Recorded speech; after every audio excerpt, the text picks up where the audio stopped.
And they told me to just be me, and that's what I did. I got in the game. I just did what I do, transition, helping defense, rebound, and that's it. It worked out this game.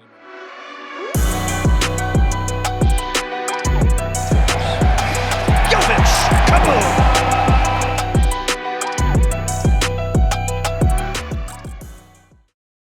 As the Heat get off to a rough start, sitting 7th in the conference at 4-5 as of this recording, I decided to do a dive on Nikola Jovic. He's had a very up and down start to the season, starting in 8 out of their last 9 games, but his playing time has been really scattered, starting in the first quarters, but then randomly not getting to play the whole second quarter a few times, sometimes not getting any run in the fourth quarter either, which could make finding a rhythm a lot harder. In fact, Jovic only played 5 minutes before sitting out the rest of the game in that loss to the Suns, and by no means is Jovic a flawless player, and we'll get to the bad things later on, but let's focus on the positives to start.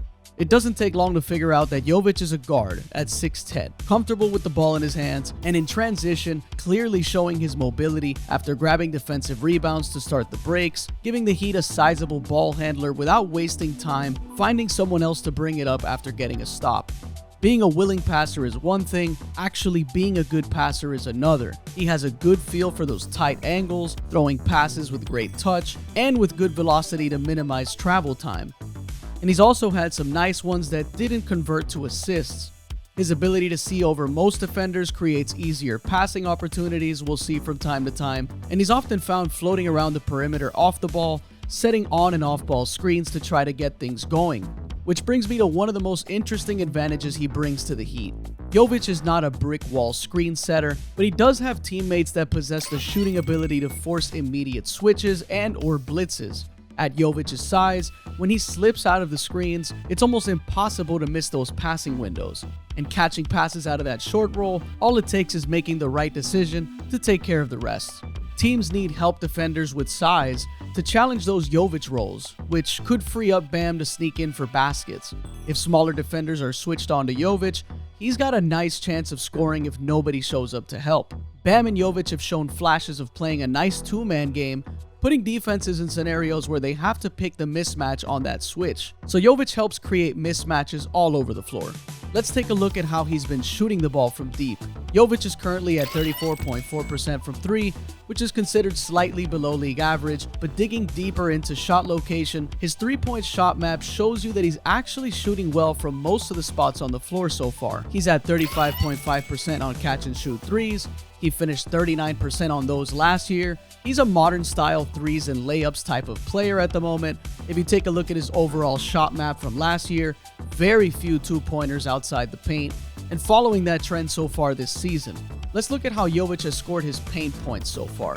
He's at 70.6% from the restricted area specifically, and it's really been from cutting to the basket and guys finding him on the way there, or coming away with a putback off of a miss.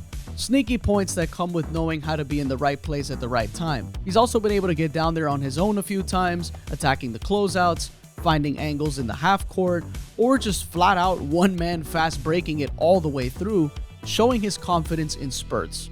On the defensive side of things, Jovic acts as a pseudo-secondary rim protector in situations where Bam is caught elsewhere, and so far it's had mixed results.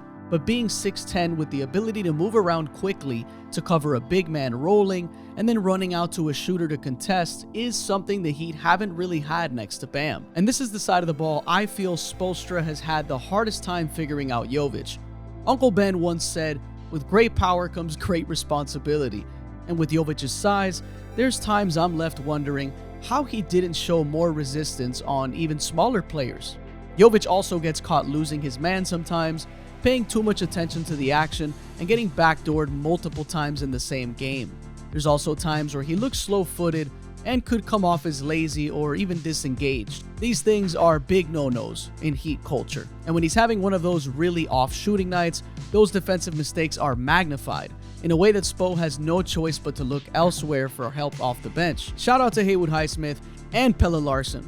I think the Heat found something with this guy too.